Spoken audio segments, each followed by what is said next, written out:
प्रभु की मेज से सदृश्य दिखने वाले संदेश के बारे में आज एक लघु उद्बोधन मैं आपको देना चाहूंगा। In the Bible, especially in the New Testament, you will see two kinds of table. नए नियम में खास तौर पर यदि आप गौर फरमाएं, दो प्रकार की मेज आपको दिखेगी। One we call Lord's table. एक हम कहते हैं प्रभु की मेज। The second table is demon's table. और दूसरा जो मेज है वह शैतान या दुष्टों की मेज है।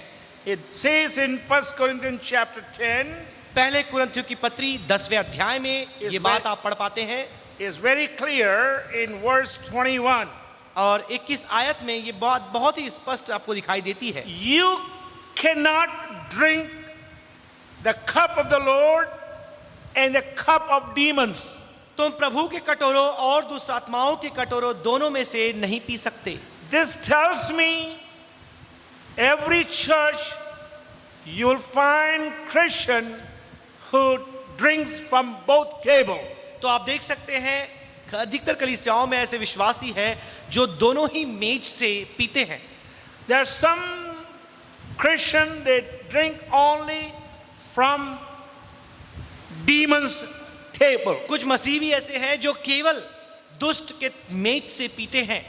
But we Christian, लेकिन हम जो मसीही हैं, believers, विश्वासी हैं, we must know the importance of Lord's table and we must participate and partake from Lord's table. तो हमें प्रभु की मेज के महत्व को समझना है और केवल उसमें ही भागीदारी लेनी है।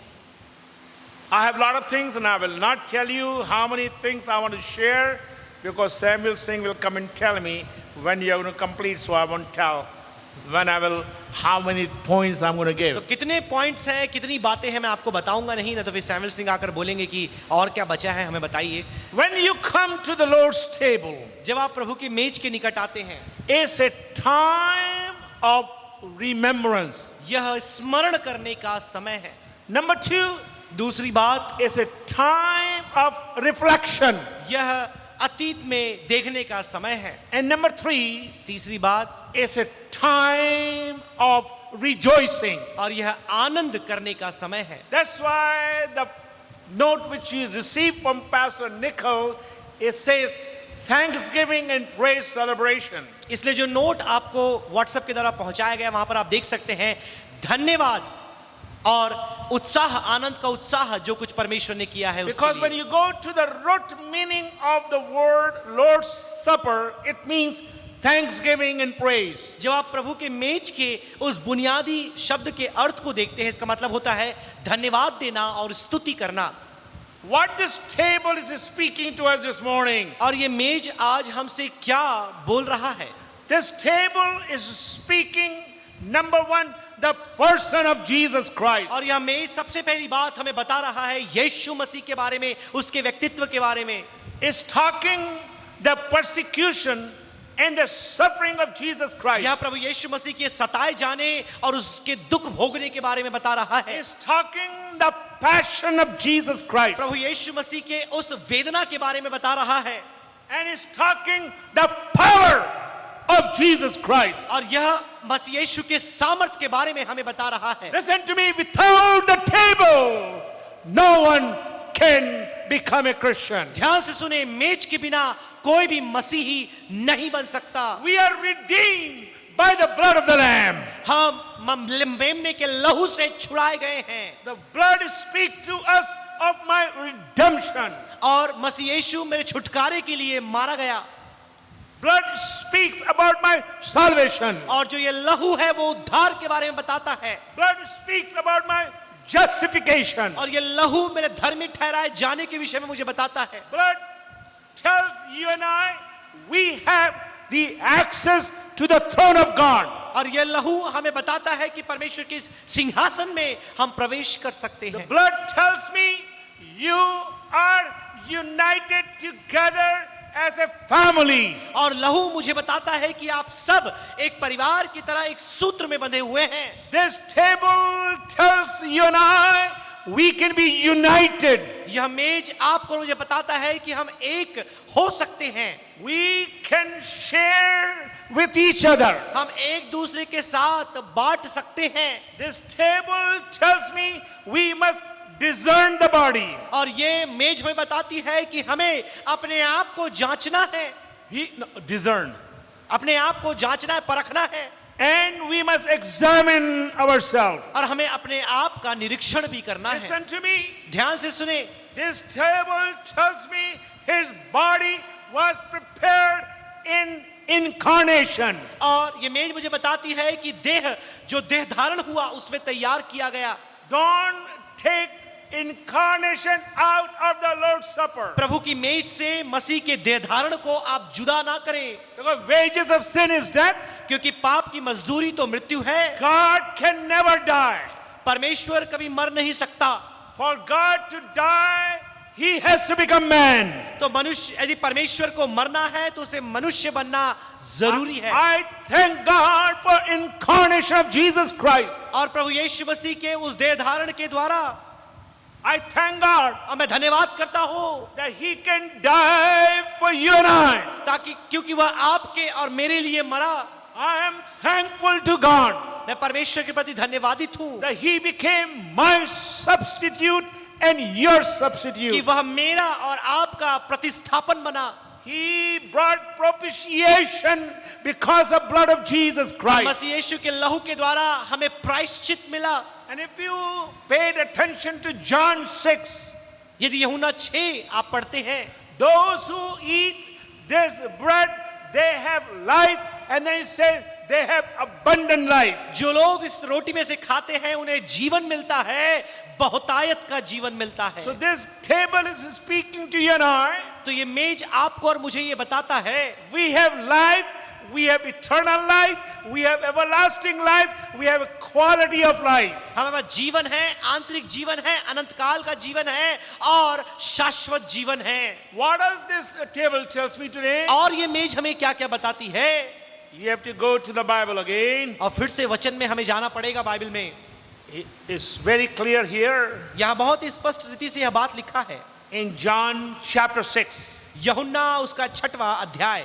I want you to open your Bible. I have still 13 minutes. आप, मैं चाहूंगा अपने बाइबल को खोलें, अभी भी 30 मिनट मेरे पास है। 13 मिनट मेरे पास है, माफ करें। Listen here what it says here.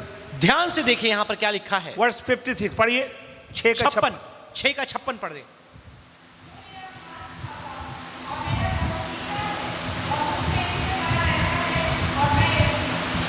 Did you pay attention what it says there? क्या आपने ध्यान दिया यहाँ क्या लिखा है? मैं पढ़ लूं, हिंदी में यह लिखा है इस प्रकार, जो मेरा मांस खाता और मेरा लहू पीता है वह मुझ में अंडरलाइन कर दिए, मुझ में स्थिर बना रहता है और मैं उसमें।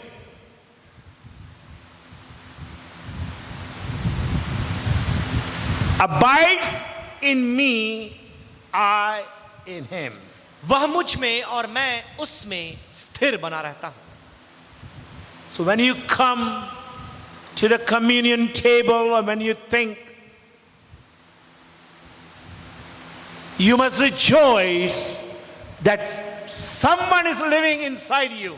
जब भी आप इस मेज के निकट आते हैं, इस बात को आप समझें कि कोई है जो आपके अंदर निवास करता The है। creator of the whole universe, और पूरे इस प्रपंच का बनाने वाला your परमेश्वर, savior, your redeemer, your provider, your protector is in you. आपका छुड़ाने वाला, आपका रक्षक, आपका उद्धारक, आपका सृष्टिकर्ता आपके अंदर निवास करता है। Your healer वो आपके अंदर है, is in you. उसकी उपस्थिति आपके अंदर है। You can face any situation. आप किसी भी समस्या का, परिस्थिति का सामना कर सकते हैं। God is a good God. परमेश्वर भला परमेश्वर He है। is encouraging you today. आज की सुबह वो आप में से हर एक को उत्साहित कर रहा है I'm abiding in you. कि मैं तुम में बना हुआ हूँ, स्थिर Every खड़ा हूँ। time you think about the communion, हर एक समय जब उसके मेज के बारे में आप विचार करते हैं, it says in verse 58, वो 58 आयत में सर्वदा ऐसा लिखा है। जीवित रहेगा।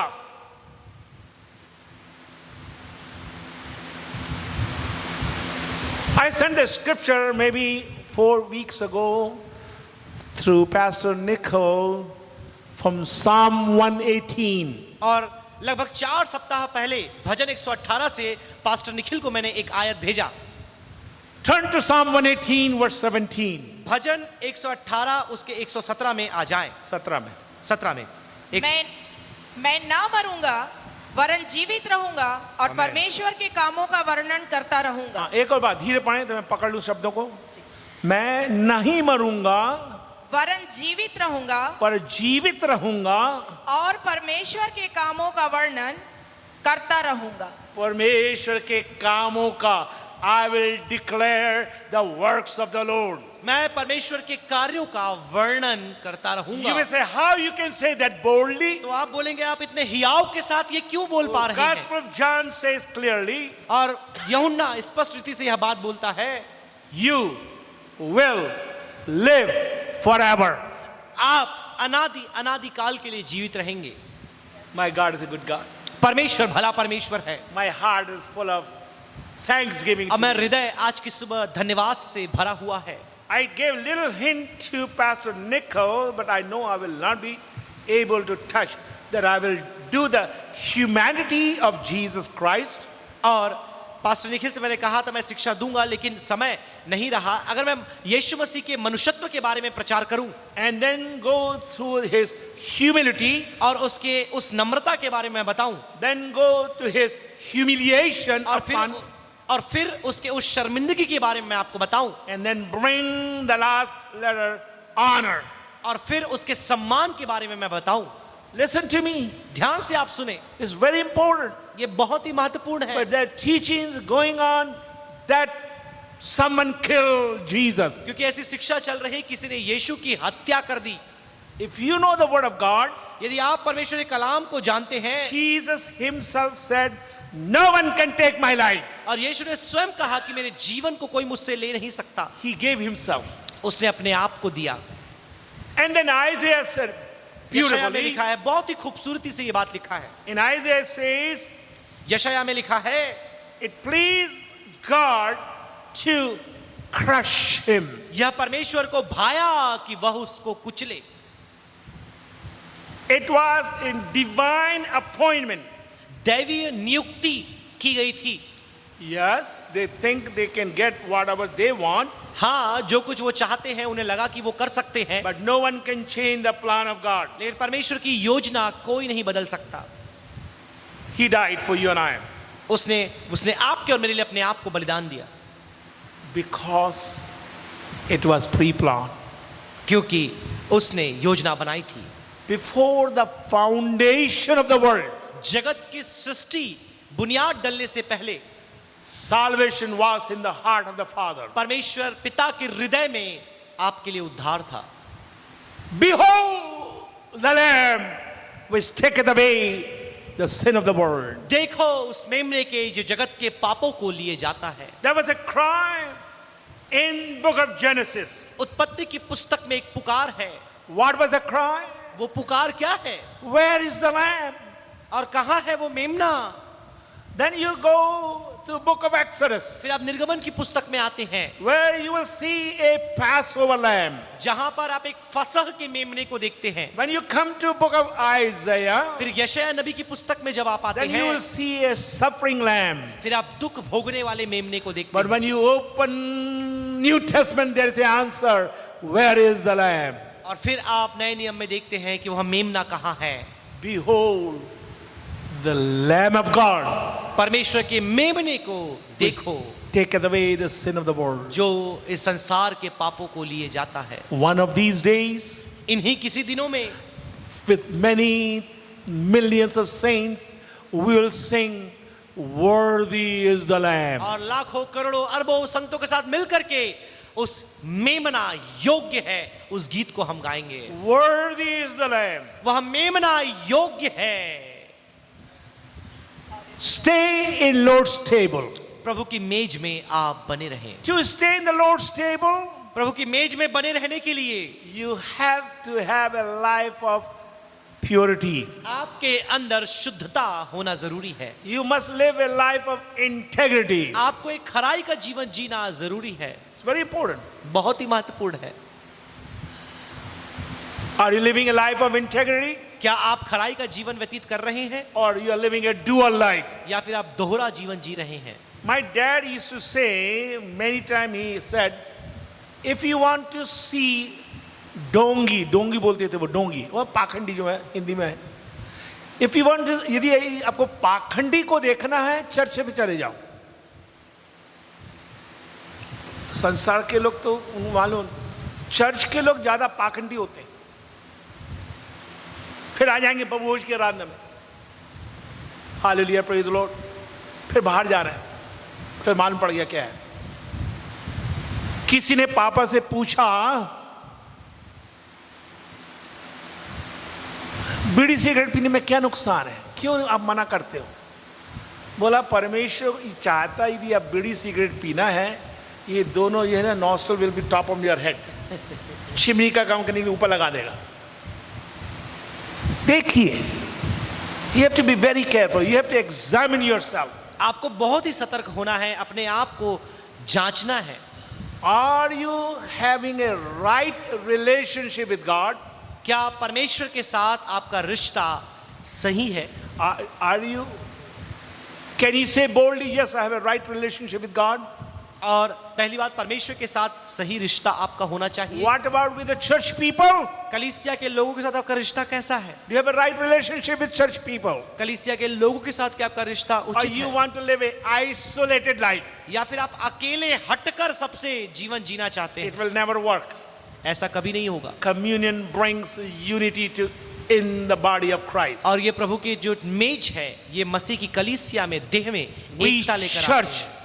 can answer or become the answer of prayer of Jesus. तो हम जो कलीसिया है, मसीह की प्रार्थना का उत्तर बन सकते हैं। In John 17, यूहन्ना 17 अध्याय में Jesus is praying, यीशु यह प्रार्थना करते हैं, Father, as we are one, they shall be one. पिता जैसे हम एक हैं, ये भी आपस में एक हो जाएं।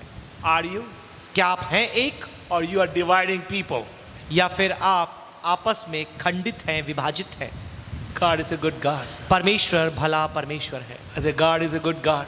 परमेश्वर भला परमेश्वर है। I have 25 minutes and I want to start the communion service. 25 minute हमारे सामने हैं, मेज में हम जाएंगे।